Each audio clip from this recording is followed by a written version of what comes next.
second big play of the game, turning point of the game. Notre Dame gives up. Notre Dame's all about winning the 8 minutes, 4 minutes before half, the 4 minutes after half, right? They did a terrible job on the front end, giving up the touchdown to C.J. Daniels, going into halftime. They come out and jumped out to me. See, we talked about certain players. They come out and immediately, the four guys on the defensive line are Boubacar Traore, Bryce Young, Jason Onye, and Jared Dawson. They go into the locker room and they adjust. They see the movement that Miami has been getting up front. So they go to a bigger combination on the inside coming out of half with Traore and Bryce. And the first two plays, they come out, they get pressure on the first play. They come out, run a nice stunt on second play, apply more pressure. They get to a 3rd and 8. They even drew a penalty. And you're saying this is it. We're about to get the ball back. This is where the game is about to turn. And this play right here signifies it all. You see two safeties out at Stroman and Don Shula left. You see the nickel Devontae Smith. You see Leonard Moore. Of course, looks like he has outside leverage. He's just setting up. He's not lining up man to man. Looks like he's outside leverage. Now look up top at Christian Gray. Christian Gray is like bump and run. Right? Leonard Moore's playing outside leverage, of course, because the wide receivers are stacked. Now, we go to the snap. What type of coverage do you think that is, Love, at the snap? It look a little man-zone-ish. Man-zone-ish, right? Maybe Christian Gray is man. Christian Gray is definitely a man position up top. It looks like they're playing a little bit of a minis quarters coverage, meaning that the inside linebacker is playing a curl flat. That top guy is playing a quarter half, and then Stroman is playing a quarter half. You see they're going 3 for 2 down at the bottom. Drake Bowen probably trying to play the middle of the field. So, it's kind of sort of a mini quarters. You got the man up top. So you're trying to contain everything outside of that top man.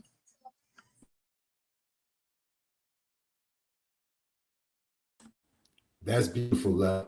As you let it roll, Jaden Osbury, the linebacker up top, like you said, he has flat curl with the tight end. That's Elijah Lofton coming off the line up top. You see Christian Gray is jamming his man. Like you said, mini quarters. Outside leverage by Leonard Moore down. You see Drake going over to the slot man with the safety over the top of him. Everything you said, a mini quarters type of coverage.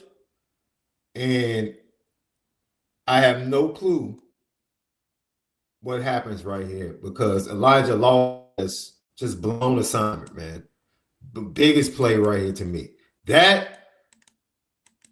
He's in no man's land. He should be playing the man and not the reading the quarterback's eyes. He just kind of didn't play in relation. That's Jaden Osbury you're talking about. Jaden Osbury didn't put hands on him, didn't reroute him, didn't do anything. He let him run right by him, full speed, untouched. It's hard for that safety to cover a guy 10 yards away running full speed.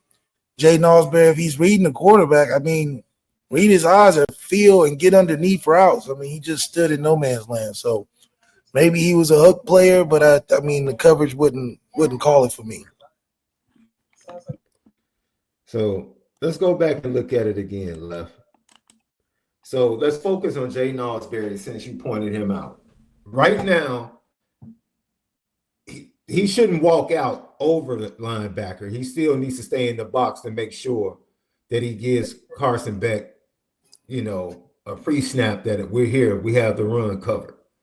Yeah, if 2 goes vertical at all, he should just put his hands on him. If if anything, just to play the man. And you're just not touching anybody. You're just reading the quarterback's eyes. It just for a quarterback, that's an easy picket. Man, Because that's right it. now, Yeah, that's pre-snap, if I know I have a 10-yard out, I love this play because I like the leverage. Especially because the corner's pressed. I have 10 yards of nothing but to throw outside of the 40, and nothing will affect it, especially if he doesn't get hands on. So, especially if he's an eye violator, he's looking like he's reading the quarterback's eyes. All I got to do is stare straight, hitch, and throw it to literally green grass to my guy breaking outside. A Don Schuler staring at the quarterback. I don't know what he's looking at. So, I mean, we were almost blind to even know where this guy was in the coverage. So basically, right now, you're saying at this point, Jay Nosberry should be like shooting out to cover him. Jay Nosberry should be looking to put a hand. Jay Nosberry should be looking to put a hand on this receiver running full speed. Once he gets past him, he should be looking to get underneath something or using his head on the swivel. I mean, right now he's the opposite of him, meaning the slot receiver to the boundary. He's no threat to him. So you're going 3 for 2. You should be able to cover this. Unfortunately, you stay inside and I don't know, you no man's land. And as we let the play develop, easy pass Elijah Lofton for 12 yards, first down, and Miami goes on to score and extend the lead to 21-7. Those are the two biggest plays, two biggest turning points where Notre Dame had an opportunity and a chance to seize control of the game and change the trajectory of the game.